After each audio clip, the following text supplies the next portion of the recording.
Thanks to everybody from the AAM team. Yeah, I've been in touch with you guys quite since the pandemic, I guess. And then I've been able to see all the developments that have taken place, which I think are very impressive. So yeah, and I'm happy to be part of it to a certain extent from time to time, and to have the opportunity today to tell you a little bit about my story.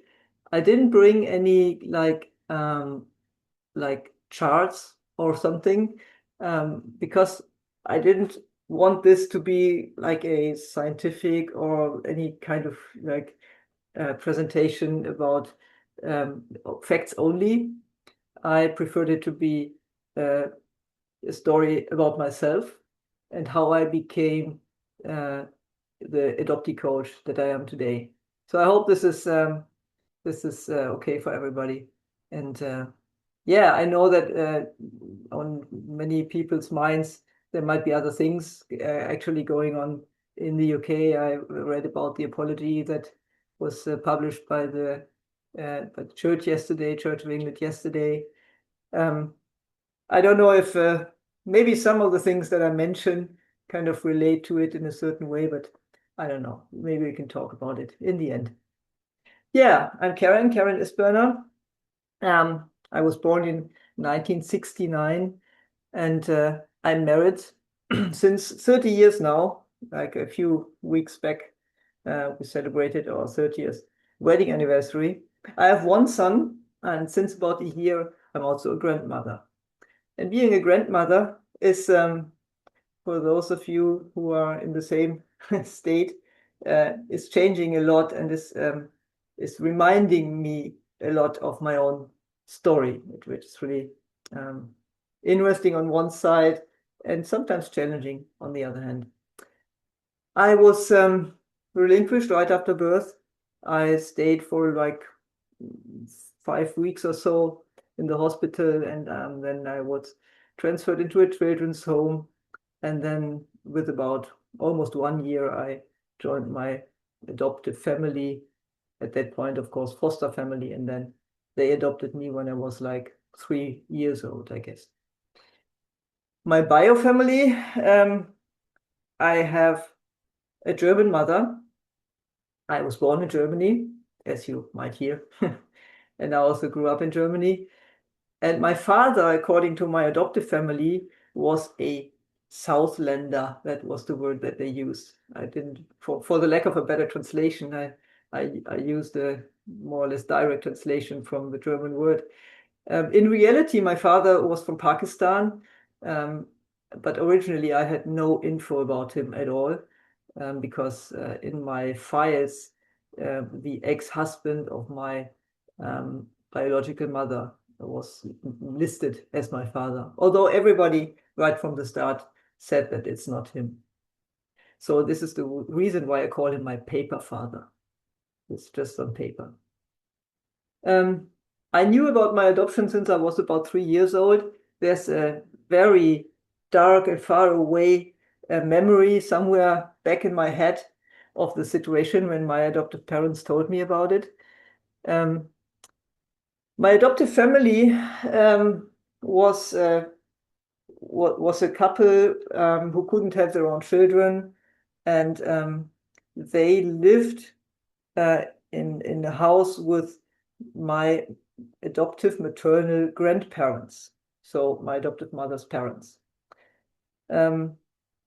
My adoptive father was not at home very often because he worked somewhere else, and he just came home on the weekends.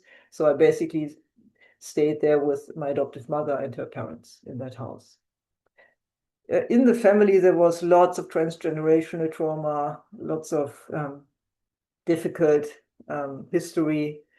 My adoptive mother's brother had died a few years before I joined the family. So my grandmother was in a deep depression. My mother tried to kind of fill a space in her own life for the child she never had, and she definitely wanted to have, but maybe also in the life of her parents with her brother, to replace her her brother. This family was not a safe space at all. I don't think I want to go into details here, but it definitely wasn't. And later on, I will tell you a little bit about how this whole process getting into this family went on, and how I could find out in the files what happened there. When I was about 14 years old, I found my adoption contract. I don't know about exactly how that was like handled in the UK. Let's say like 50 years ago, but or 50 something years ago. But in Germany at the time, it was a contract. So you were kind of you get a document, and it feels like when you read it afterwards, it feels like you're being sold, like a car or something. I found it, and that was the first time I read the name of my of my biological mother and her husband, who was, according to the document, who was my father. But as I said, everybody knew he wasn't. And although I knew about my adoption, and it was not a secret in my family, it was still a taboo. So I didn't feel like invited to talk about it when I wanted to. Whereas when my adoptive mother wanted to talk about it with whomever she thought would be appropriate, of course she did. She even did it when I was already grown up, because a few people who were part of my husband's family, whom I hadn't talked about it before, knew about it because my mother mentioned it to them, which was a little bit strange. And then the next day, my sister-in-law called me and said, "Hey, your mother said something strange yesterday. Can you explain that to me?" So I thought, like, okay, great. Well, I tried to start a little search when I was 14 years old, but it didn't go very far because it was pre-internet age, of course. And so I went to the post office and I checked the phone book of the city where my biological mother and father were supposed to live. I couldn't find them anymore because it was like 15 years ago already. So that was my search at the point. At that time, because my presentation is the headline is from fog to adoptee coaching, I think I was deep in the fog, because I had no idea about what adoption really meant to me, and meant for my inner system, and for my for my basic understanding, for my for what I think about life, what I think about myself, how I deal with different situations, about my habits, anything. I didn't know. And if you would have asked me, I would have said, "Oh, I'm living a totally normal life. It's all fine." On the other hand, I always felt a loneliness or emptiness or estrangement. I didn't feel, I felt like an alien. It felt like, for me, it felt like I have never been born. I kind of fell from the sky into this family, and my life started once I joined this family. But before that, there was nothing. I read a book that said it's like you enter a stage after the play has already started. The curtain has already opened, and you were kind of in the middle of everything all of a sudden, but the play is already going on. And you have to find your role, and you have to find out what the words are that you need to say, and everything. And nobody asked for the fact that you might have played a different role in a different play like just 10 minutes ago. So this is like how it felt to me. Yeah, of course I went to school. School was a safe place for me. I think I would call it a high performer. I did very well at school, because I think it was something where I felt I could contribute. I could make a difference. I could show people that I'm worth, that I'm able, that I can do something, and yeah, so school was fine for me actually, although many people would probably say school it was the worst thing they ever had, but for me it was not. For me it was good. After that, I went to university. I did a PhD. You see that actually I didn't delete it. Sorry. I did a PhD in chemistry, and at university I met my soon-to-be husband, who also studied chemistry. We had a son together. We married.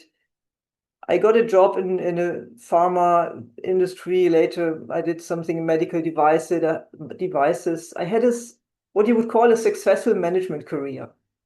So from the outside, my life was close to perfect, I guess. I was married, I had a child, I had a job. Actually, we had built a house like for two families. My adoptive mother had moved in and also took care of our child. So it was all like kind of perfect. But for a reason I didn't understand, it didn't feel like it. It didn't feel perfect. I mean, my head told me it's perfect. It's all great. There's nothing that needs to be changed really. But on the other hand, there was something in me that told me, no, it's not. It's not perfect. There's something is wrong, something is missing, something is, I don't know. And because I was in a larger US company and I was in a management role, we had a lot of opportunity to get like coachings and trainings in coaching and mentoring and things like that. So I got several of these business coachings and personal coachings, which was very valuable because at one place, at one time, I met a business coach who was also very well trained in different psychological methods and approaches. And he asked me all different sorts of things, and he obviously he went back to family history all the time. I did a little training with him in a group, and every individual in the group had the chance to present their own like an issue that they were currently facing in business context. And from the orga chart, he went directly into the family tree, basically. And I was sitting there looking at it and I thought, huh? What's going on here? And I became really annoyed. And I said, Mr. So-and-so, why do you always have to go into the family tree? I mean, this is ridiculous. There can be all different sorts of reasons for why, people are struggling with something. At the time, I thought I'm annoyed because he's always doing that. Nowadays, of course, I understand that I was afraid of him going into my family tree and I have no answers. And actually, he went into my family tree. And which family tree did I put up? Of course, my adoptive family tree. And I didn't even have the idea of putting up anything else. So, talking about fog. And I got an individual coaching with this guy. And at one point in the process, he asked me to put on a flip chart just one sentence, just to write it on there. And the sentence was, "It's good that I'm here." And I stand at the front of this flip chart and I have this pen in my hand and I can't write the sentence. And I was like, I didn't know what was going on. I didn't know why I couldn't write the sentence. It was just like, I can't. I could write the sentence, "It's good that I'm here because whatever, because I'm doing, because I'm delivering, because, but I couldn't just write this one sentence. So at the time, that was strange for me. And in the end of this coaching, I think it was like, I don't know, maybe let it be 10 times or so. In the end, the very last appointment, I said, I've thought about all this now, and I came up with an idea. Could it be that lots of the things that we found out here are related to the fact that I'm adopted. And he looked at me like this size of his eyes and he said, "You're telling me now?" And I was like, "Sorry, I didn't realize it's so important." And that's not that long ago. I mean, well, maybe it's 20 or so years ago, but still, I mean, not that long ago. And then in 2009, I something happened that I guess changed my life to a certain extent, because I had a motorbike accident. And since then I had chronic pain, like I couldn't do my work anymore. I tried different like approaches, but it didn't really work out. And that, well, in the beginning, I would say it forced me. If I look back, I would say it gave me the opportunity to completely change my focus in life. Because I decided, okay, well, life decided for me that I couldn't stay in that job anymore, not stay in that company anymore. So I left, and I started like on a small basis. I started a coaching business. I did lots of different coaching trainings. I started in business coaching, and over time I educated myself in body and attachment-oriented trauma treatment, as well as systemic constellation work. And then after a few years working on my own personal story in parallel, I realized that all the things that I had trained on added up to a perfect tool set to work with adoptees.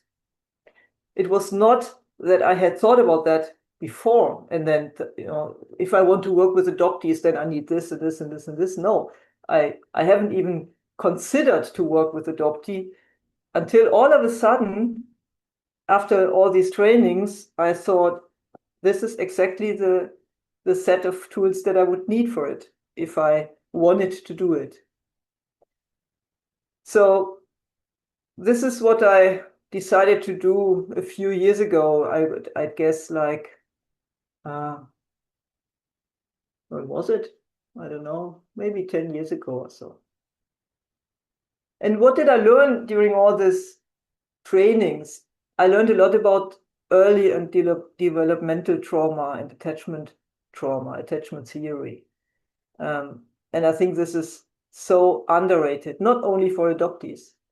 I mean, for us, everybody here in this room, I think it's very clear that adoption is early trauma, and what it does to our psyche, to our body, to our nervous system, to our behaviors, to our views in terms of how life works, and how we need to be so that life works for us, to our survival mechanisms.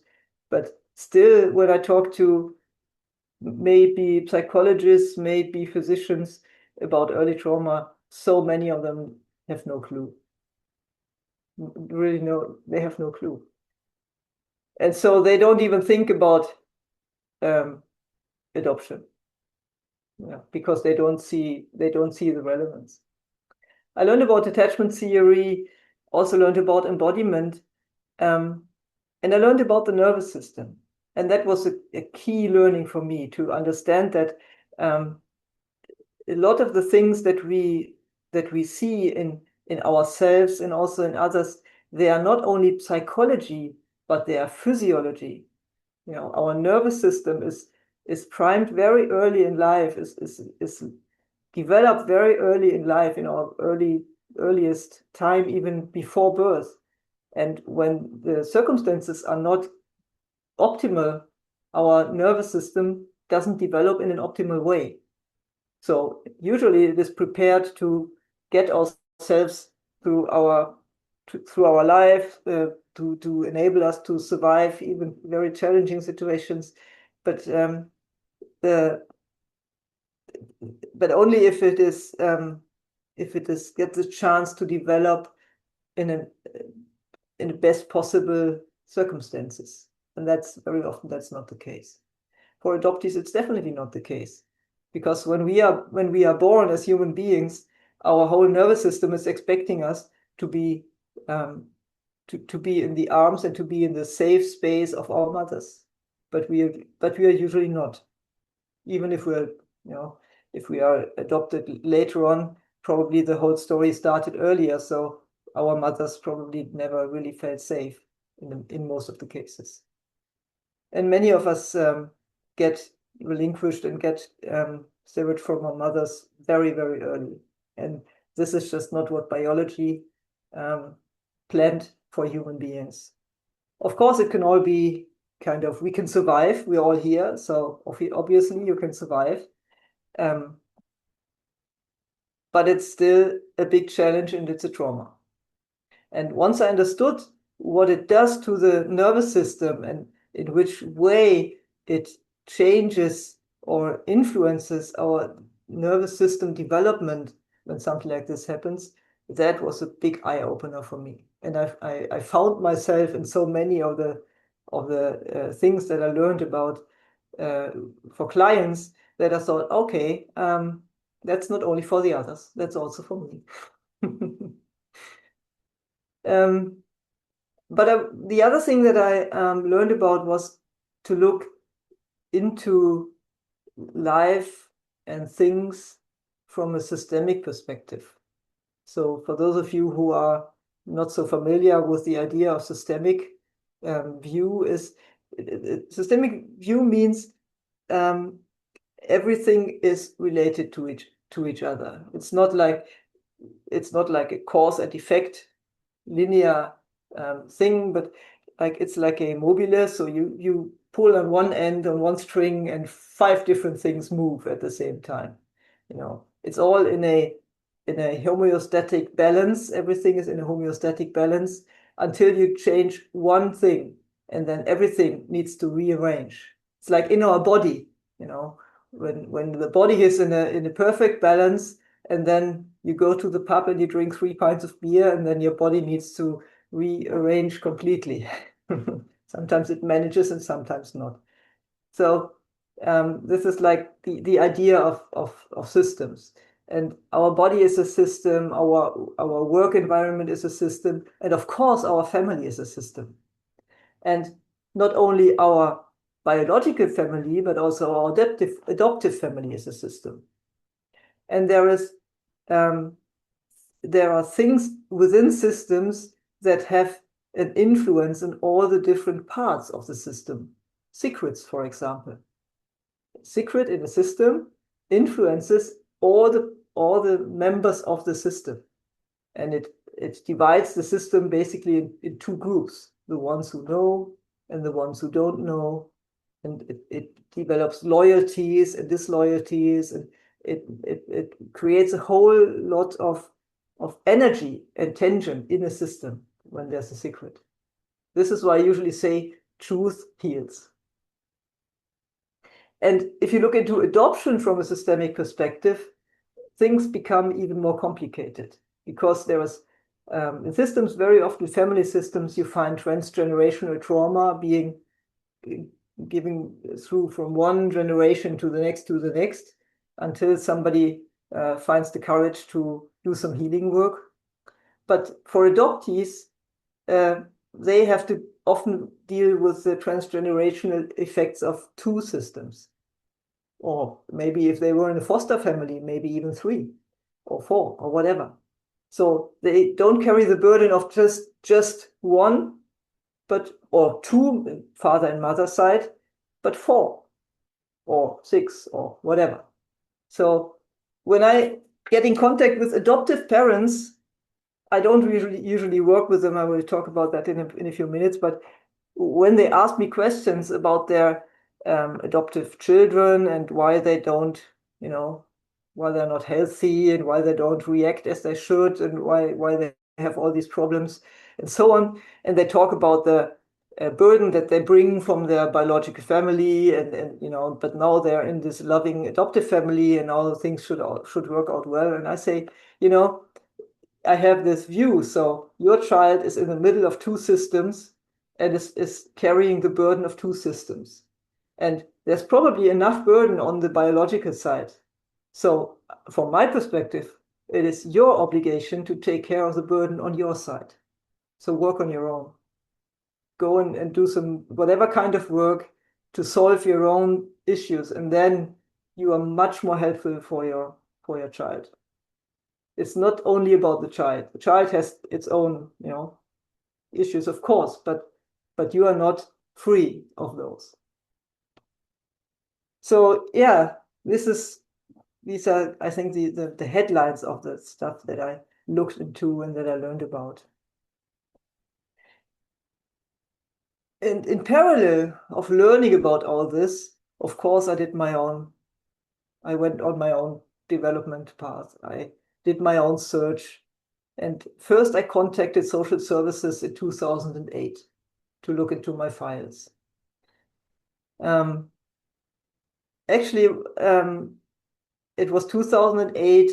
I tried to find my mother, but not because I wanted to find my mother, just because I thought she's the only person who knows about my father. It was always about my father. I wanted to find my father because something in me said, this is the positive force in all of this. There was not much positive in my adoptive family. I already sensed there was not much positive on my biological mother's side, but there was something that interested me right from the beginning when it came to my father.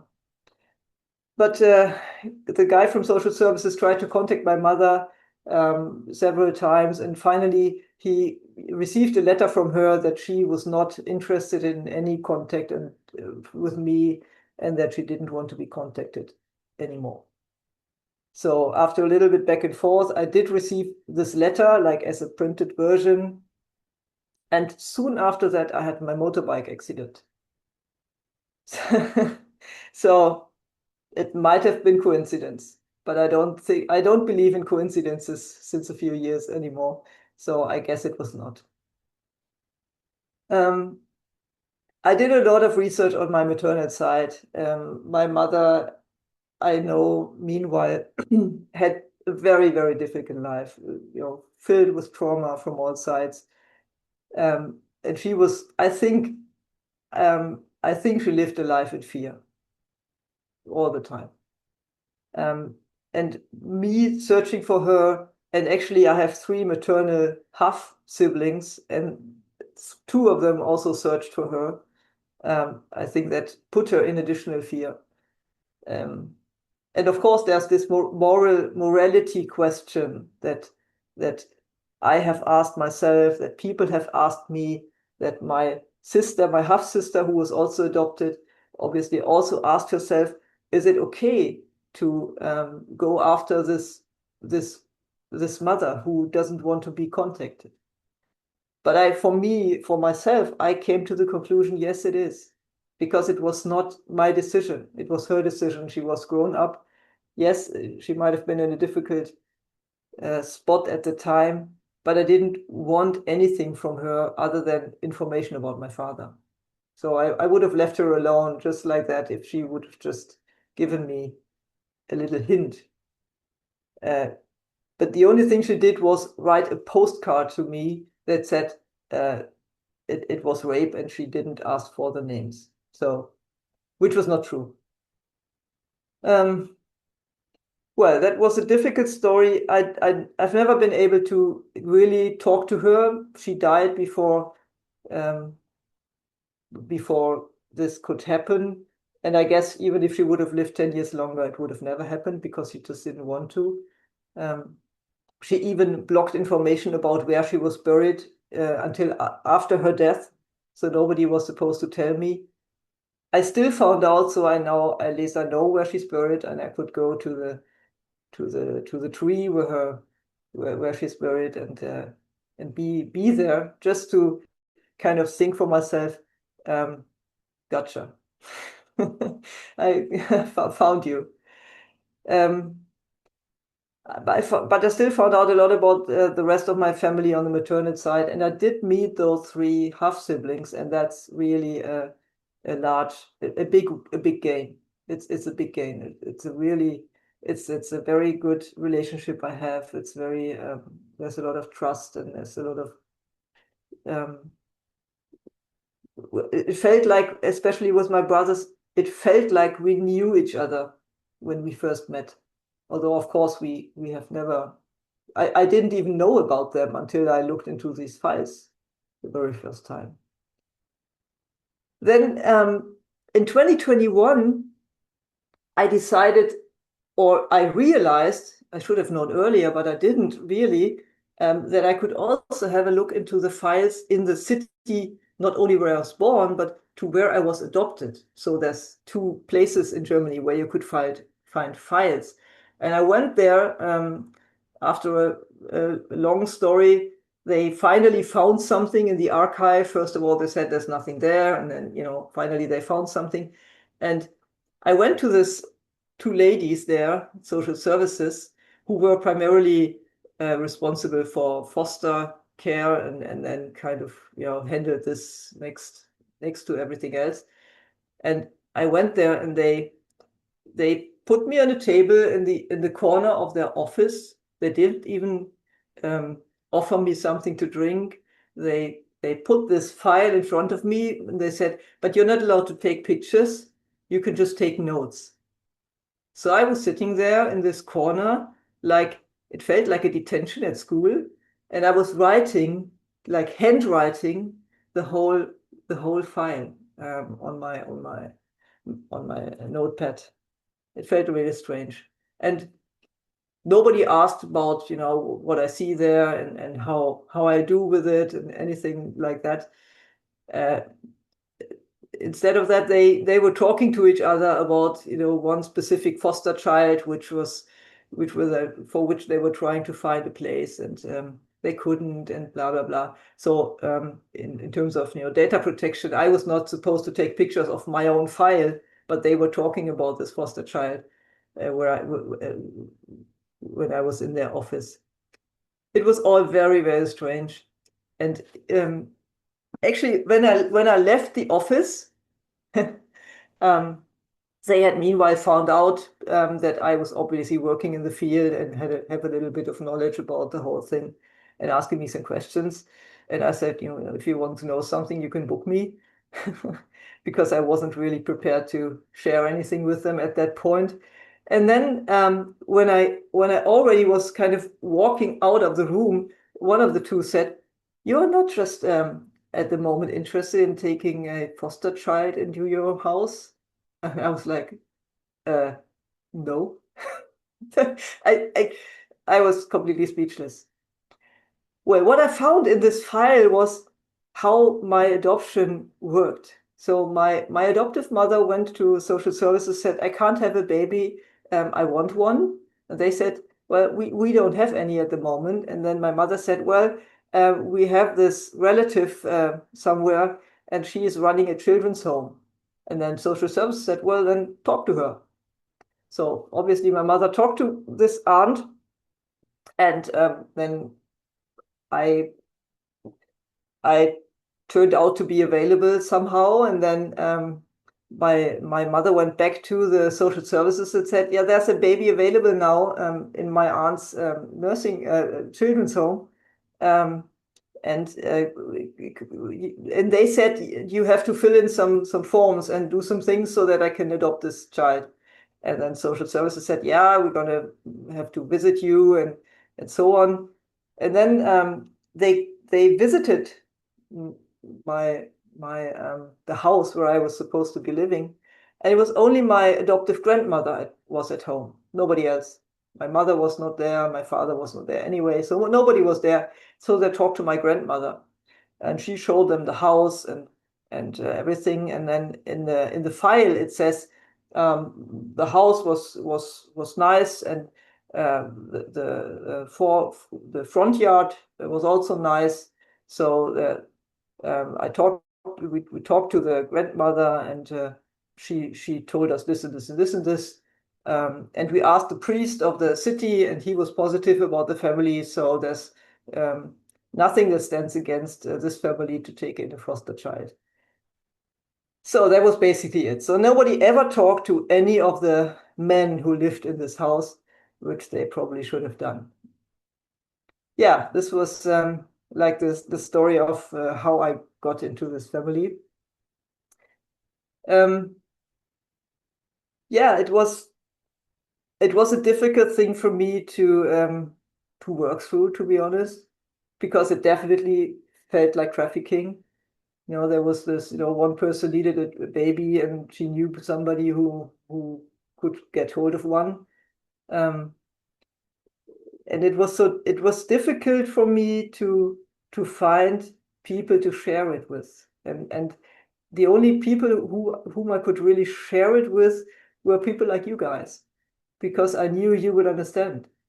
And this is why I think this type of group, this type of exchange, this peer group um, opportunities that are offered in different places, may it be online or may it be in person, they are so valuable, so valuable. And this was also one of the reasons for um, why I felt encouraged to do this work, because I think being an adoptee, I can offer something that others may their knowledge might be might by far exceed mine, but um, they don't have the experience. And I experience myself how difficult it is to explain this experience to somebody who hasn't lived through it. So the combination, I think, is very valuable, of people who know what it feels like, and who also might be able to put in words, because they have, went their path a little bit further than the client. They might be able to put in words what the client cannot yet um, put in their own words.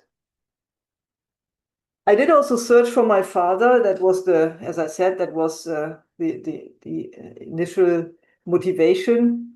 But as I said, nothing was known about him until then in 2016 or 17 or something. DNA testing came available, commercial DNA testing. Um, the first information I got was the region of the world. So when I had heard Southland, I was thinking like maybe Southern Europe or Northern Africa or something. But then it was Central South Asia. It was Pakistan, Afghanistan, Northern India, something like that. So I was completely astonished. I had no idea, what does that mean? So a few months onwards, contacting matches, trying to find out more about what it could, mean for me. I found out one distant cousin told me, your father must have been a Pashtun. So a Pashtun is a local tribe in the region, and he welcomed me to the family of the Pashtuns, basically. And I was a little bit, uh, I don't know,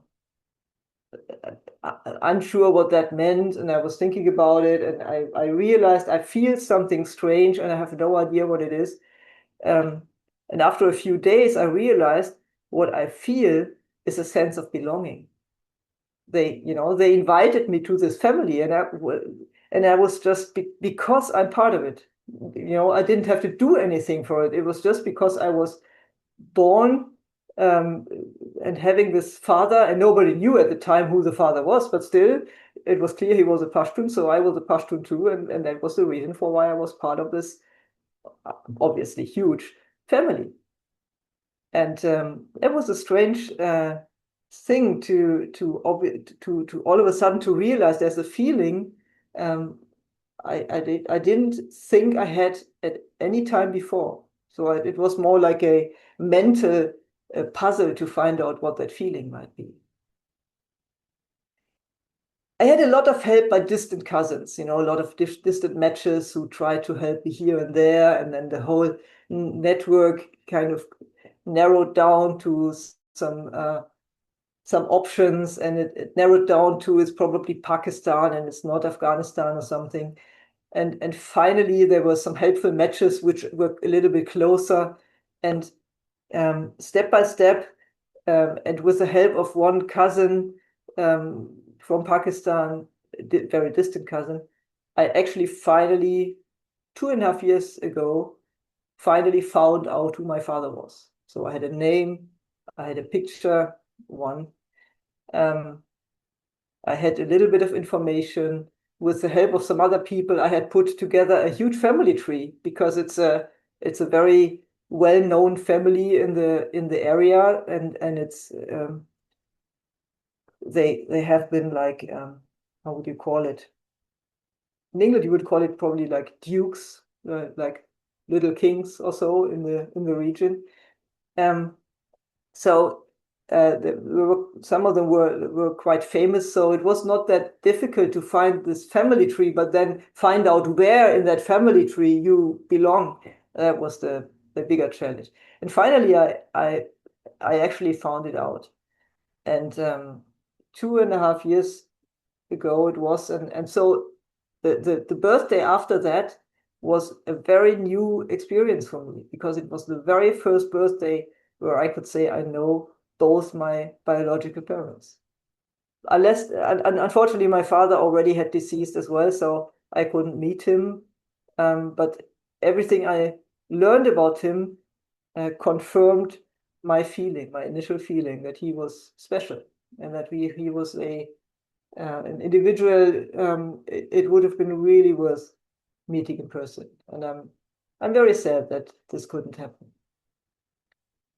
Actually, now I'm planning to visit Pakistan probably next year, because just a few weeks ago I got in contact with a first cousin, so a real first cousin. His mother and has been my father's sister, and she's buried in the same secluded family graveyard area where my father is buried.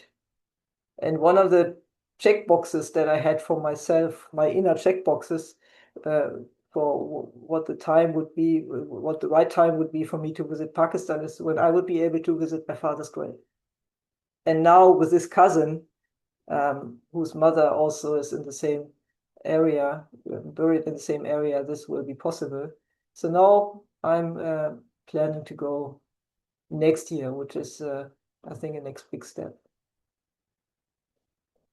So my takeaway from this father search, and I could talk about it like a week and it wouldn't be finished still, the story, is never give up. Because, whenever I thought it's over, there will be nothing new, it's just, I won't get there, it's done, something new came up. Especially when you have these DNA tests, it's like there's always a chance, you never know.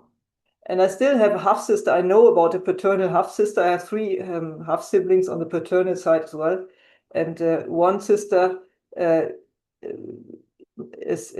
in the UK. So my father had a daughter in the UK with a woman in the UK. I don't know which nationality she had.